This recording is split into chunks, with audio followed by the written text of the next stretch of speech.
Hello दोस्तों, स्वागत है हमारे क्रेजी ट्रिक्स में। दोस्तों, आज मैं राजव्यवस्था का बहुत ही इम्पोर्टेंट क्वेश्चन लेकर आया हूँ जो एसएससी में और बीपीएससी में पूछा गया है। तो चलिए बिना देर किए स्टार्ट करते हैं। उससे पहले अगर आप चैनल को सब्सक्राइब नहीं किए हैं तो सब्सक्राइब कर लें ताकि आपको इस तरह का वीडियो मिलता रहे। तो चलिए दोस्तों स्टार्ट करते हैं। उपराष्ट्रपति की संस्था का पदेन सभापति होता है, तो आपका आंसर है राज्यसभा का। भारत के संविधान में बजट को क्या कहा गया है? वार्षिक वित्त विवरण। आगे चलते हैं। भारतीय संविधान का सबसे बड़ा स्रोत किसे माना जाता है? तो आप इसको याद रखिएगा, भारतीय शासन अधिनियम 1935 को। आगे देखते हैं। किस राज्य के नाम में परिवर्तन करने का अधिकार किसका है? यहाँ पे किसी होगा, टाइपिंग मिस्टेक है। किसी राज्य के नाम में परिवर्तन करने का अधिकार किसको है? वह है संसद को। नेक्स्ट देखते हैं। नए राज्य के गठन अथवा सीमा में परिवर्तन करने का अधिकार किसको है? संसद को। अगर वो चाहे तो नया राज्य बना सकता है, ठीक, और उसका सीमा में चेंज कर सकता है। वो कौन कर सकता है? ओनली संसद। मैं आपको बता दूं, संसद जो बनता है वो 3 चीज़ से बनता है: राष्ट्रपति, लोकसभा के सदस्य और राज्यसभा के सदस्य। और इसकी जो चर्चा है आर्टिकल अनुच्छेद 79 में। नेक्स्ट देखते हैं दोस्तों। संघ मंत्री परिषद किसके प्रति उत्तरदायी होता है? लोकसभा के प्रति। भारत के किस राज्य में प्रथम बार राष्ट्रपति शासन लागू किया गया? केरल में। आगे देखते हैं दोस्तों।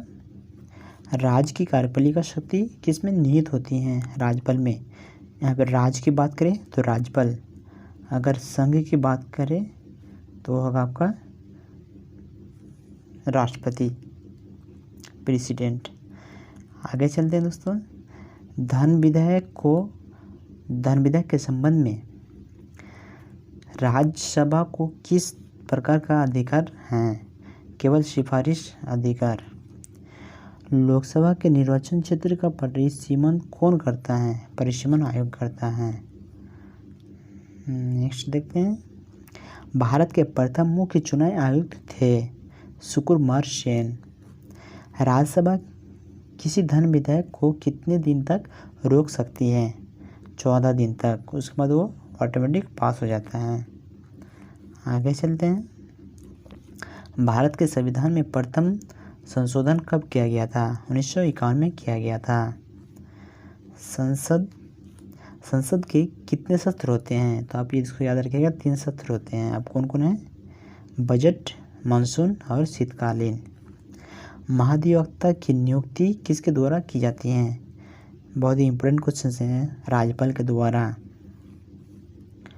आगे देखते हैं। शिक्षा को किस सूची के अंतर्गत रखा गया है? देखिए, शिक्षा को जो रखा गया ना, समवर्ती सूची, यानी ये सूची कितने प्रकार के होते हैं? 3। एक होता है राज्य सूची, एक संघ सूची और एक समवर्ती सूची।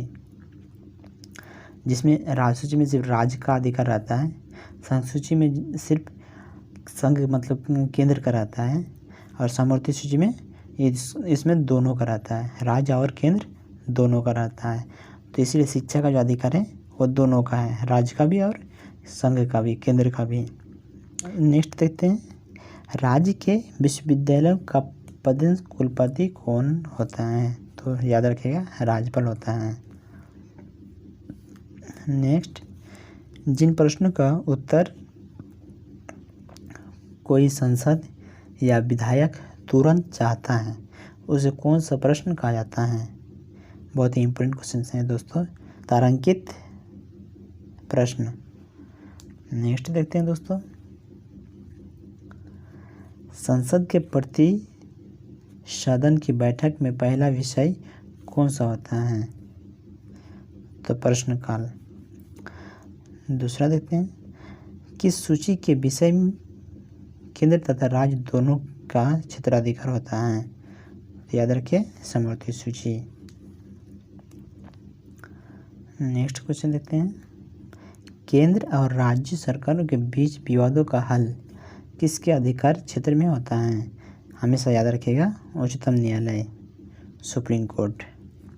भाषा के आधार पर गठित पहला राज्य कौन सा है? आंध्र प्रदेश। नेक्स्ट देखते हैं, अविश्वास प्रस्ताव किस सदन में लाया जाता है? तो है लोकसभा। राज्य की आकस्मिक निधि का परिचालन कौन करता है? राज्यपाल करता है। भारत के राष्ट्रीय मानवाधिकार आयोग के अध्यक्ष कौन हैं? जस्टिस अरुण मिश्रा। भारत के राष्ट्रीय मानवाधिकार आयोग के अध्यक्ष कौन हैं? जस्टिस अरुण मिश्रा।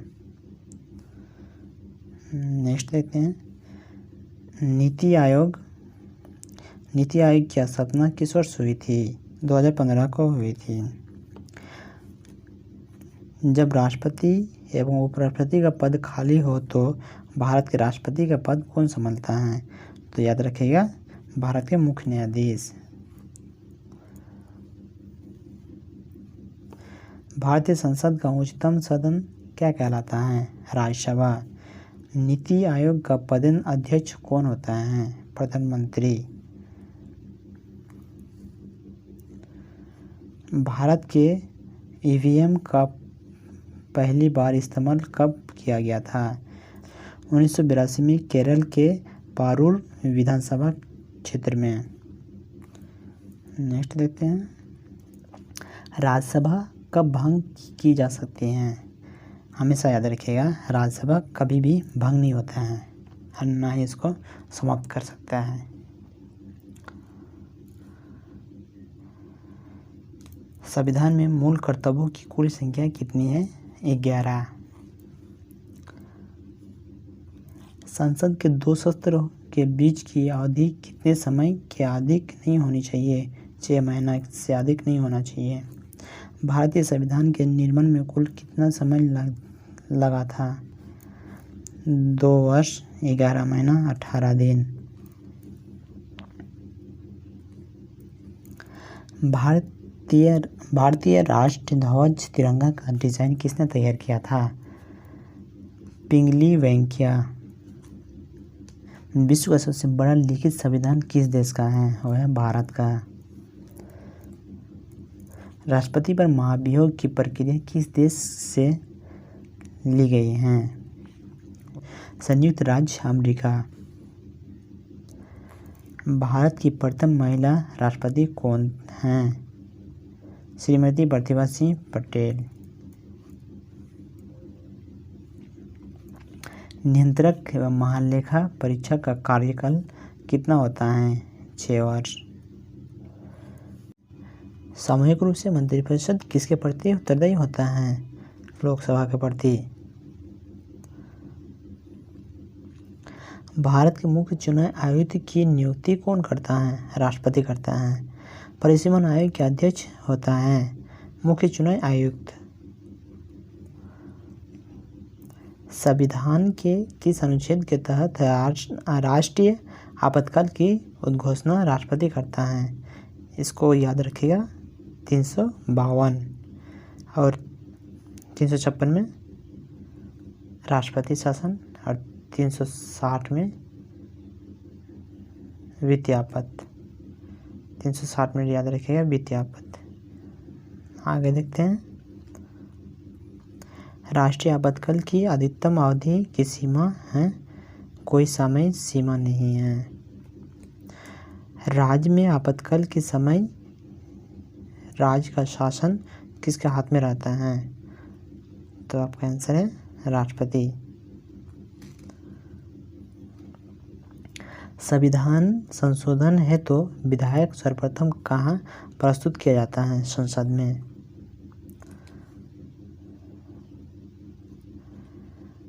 किस संशोधन द्वारा संपत्ति का अधिकार को मूल अधिकार की श्रेणी में श्रेणी से निकाल दिया गया है।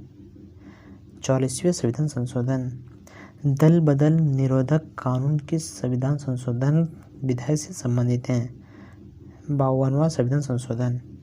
तो दोस्तों आज यहीं तक ही। हमसे जुड़ने के लिए चैनल को सब्सक्राइब कर लें। जय हिंद, जय भारत।